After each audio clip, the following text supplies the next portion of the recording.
l'occasion de développer sa vision, une vision du monde agricole. C'est pas anodin et je vous remercie de cette initiative. Alors quand on parle agriculture dans ce pays, mais d'ailleurs dans d'autres, il faut toujours partir de Fernand Braudel, qui écrivait en 60 dans un ouvrage dont je suis sûr vous avez lu, L'identité de la France, je le cite, que le blé était le souci constant des autorités, une obsession, un ensorcellement, et qu'il avait toujours été le personnage dominant de notre passé et de notre présent. Au fond, il l'est, nous le savons tous, tout autant pour notre avenir, et c'est ce qui nous réunit aujourd'hui. Quelle alimentation demain?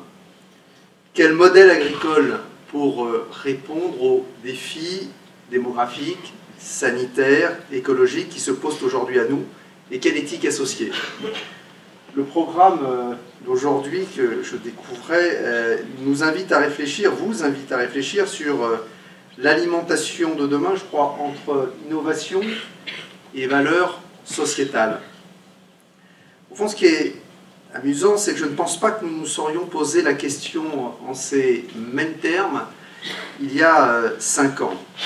L'alimentation est devenue, au cours de ces dernières années, en plus de ses vertus initiales, un mode de vie, un engagement, un acte de santé, un objet d'innovation, de technologie. Et au fond, c'est la première idée que je voudrais développer avec vous. L'alimentation n'est plus une simple marchandise. Elle est porteuse de valeurs symboliques et éthiques, elle est le support d'aspiration sociétale. Elle crée, vous le savez, de plus en plus des communautés et elle constitue pour de nombreux consommateurs désormais un combat. Un combat pour le bien manger, pour une alimentation saine, traçable, de qualité et qui rémunère de façon juste l'ensemble de la chaîne et en particulier les producteurs. Qualité, responsabilité, traçabilité sont des mots qui résonnent de plus en plus chez les consommateurs. Ils font partie d'un engagement plus global en faveur de l'environnement, du respect des ressources naturelles, du retour à la terre et de la protection de la nature. Les consommateurs se sont rapprochés des produits. Ils ne font d'ailleurs plus totalement confiance aux transformateurs et aux distributeurs. Ils remettent en cause le monopole du distributeur et la nature de sa mission. Il y a encore quelques années, nos clients attendaient de nous que nous mettions à leur disposition l'intégralité des possibles sous le même toit d'un hypermarché à bas prix. Aujourd'hui, ils exigent de nous de disposer du meilleur partout. Nous devons à la fois offrir, mais aussi informer, expliquer, justifier, sélectionner, accompagner. Et les consommateurs nous contestent aussi la préemption de la relation avec le producteur, en lui préférant un échange direct avec les producteurs, en recherchant, vous le savez, du local, du coopératif. Ils contournent ainsi les circuits traditionnels et demandent des réassurances, des labels, des scores, des avis consommateurs. L'avis de chacun compte aujourd'hui autant, voire plus que la publicité d'une grande marque. Et l'attachement à une enseigne, telle qu'on a pu la concevoir, se cristallise aujourd'hui sur des magasins plus spécialisés qui répondent à ces attentes. Nous avons désormais des concurrents en amont, à côté, magasins spécialisés, et en aval, là où nous jouissions avant d'une position très installée grâce à notre compétitivité prix. Au fond, la recherche du manger sain guide désormais nos consommateurs et oblige toute la chaîne, du producteur au consommateur, à se repositionner. Parallèlement, et c'est la deuxième idée, aux nouvelles attentes des consommateurs, l'alimentation affronte plusieurs défis structurels à l'échelle mondiale. Un défi, vous le savez, de production d'abord.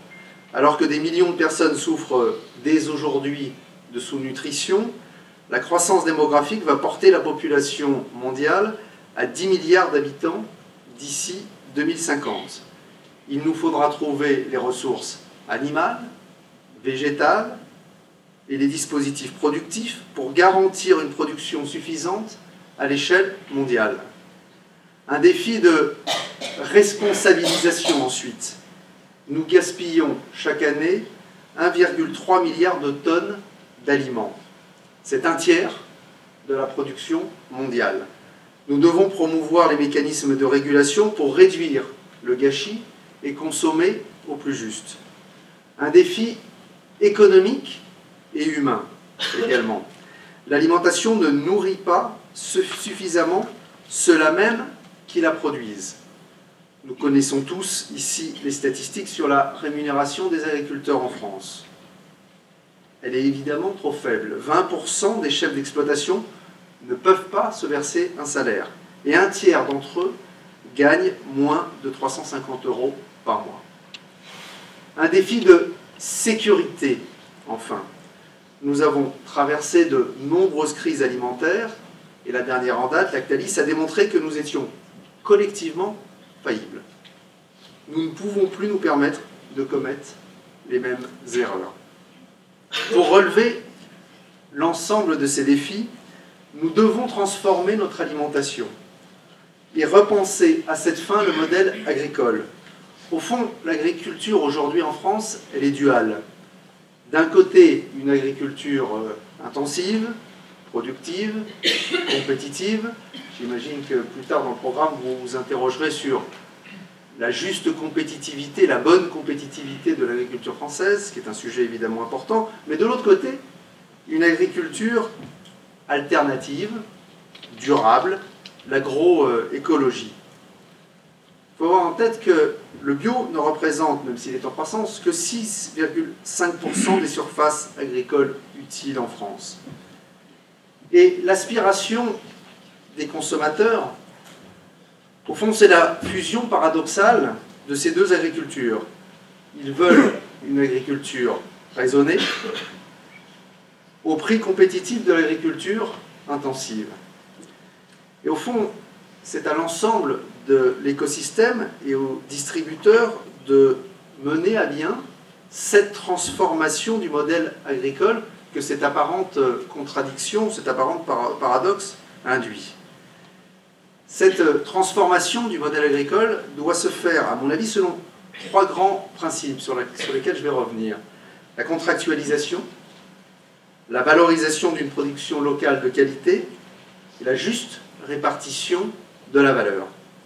Ces trois principes forment un seul tenant pour garantir que la production agricole française soit demain viable économiquement pour ceux qui la conduisent, suffisante pour répondre aux besoins et adaptée aux aspirations des consommateurs en faveur du manger sain.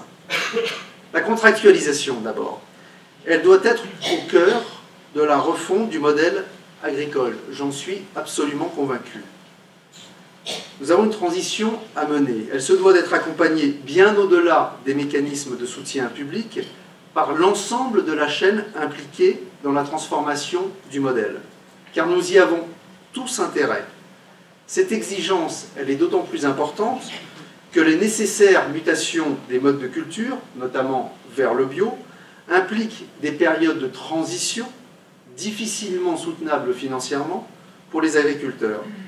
C'est d'ailleurs justement pour encourager la conversion au bio, qui a atteint en France cette année record dans des secteurs comme les céréales par exemple, que nous nous sommes engagés avec le WWF à soutenir les agriculteurs financièrement pendant la période de conversion en partenariat avec l'Assemblée permanente des chambres d'agriculture. C'est un exemple de contractualisation sur un sujet spécifique comme le bio. Mais la contractualisation, elle est un mode de fonctionnement que nous avons adopté très tôt chez Carrefour. Cela correspond à 30% de notre approvisionnement.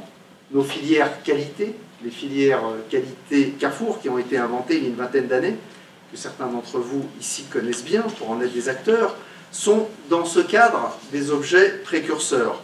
Elles offrent à nos clients une garantie de qualité et de traçabilité grâce à la connaissance du producteur. Et elles garantissent à nos producteurs des volumes et un prix dans la durée. Ces filières répondent aujourd'hui à une aspiration sociétale. Et nous les transformons aujourd'hui grâce à l'innovation. Nous utilisons désormais la technologie blockchain pour garantir une traçabilité incontestable de tous nos produits filière qualité Carrefour. Nous avons déjà appliqué cette technologie blockchain au poulet, aux œufs, aux tomates, et nous allons accélérer. Le deuxième pilier de l'agriculture de demain, c'est la valorisation d'une production locale de qualité. Le manger sain aujourd'hui, vous le savez, il est multiforme, et sa définition dépend sans doute de chacun, et de nouvelles tendances émergent chaque semaine. Nous observons des attentes croissantes sur le bio, le végan, le sans gluten, le sans additifs. Ces critères sont pour nos clients des marqueurs de qualité. Mais la valorisation de la production locale, c'est pour moi une priorité. C'est pourquoi nous nous sommes engagés à soutenir le développement du bio français, à encourager partout où nous sommes implantés la production locale. Nous devons renouer avec des écosystèmes locaux sains qui réduisent l'impact environnemental de nos activités. C'est pourquoi aujourd'hui nous privilégions l'approvisionnement local de nos magasins, qui représente jusqu'à 50% de notre offre de fruits et légumes. Pour répondre à la demande, alors que notre modèle agricole est en conversion, n'est donc pas encore converti, la distribution porte une forte responsabilité. On ne peut plus se contenter d'acheter. Il faut être proactif et encourager des cultures bio locales notamment. Il y a quelques jours, j'étais à Lille et je rencontrais un jeune agriculteur qui se lançait. Ses parents étaient dans l'agriculture dite conventionnelle. Ils voulaient se lancer dans la production de poireaux. Et il n'avait pas envie de faire exactement le même métier que ses parents sur le conventionnel. Et au fond, nous avons réfléchi ensemble à quel peut être le bon cahier des charges pour lui. Comment l'accompagner dans ce lancement en bio? Quel est le volume d'accompagnement nécessaire? Quel est le prix? Comment bâtir un modèle ensemble qui lui permette de se lancer, de se développer, de créer cette activité et pour nous, de se fournir, de s'approvisionner en produits locaux bio. Ce manger sain, bien sûr, il doit être accessible et vous le mesurez bien, c'est toute la difficulté de l'exercice. L'ambition que nous avons, c'est d'être le leader de la transition alimentaire pour tous. Et ça implique que nos prix soient accessibles. Ça implique que par des volumes importants, significatifs, nous soyons capables d'offrir à nos clients une offre locale, une offre bio locale, à des conditions tarifaires attractives.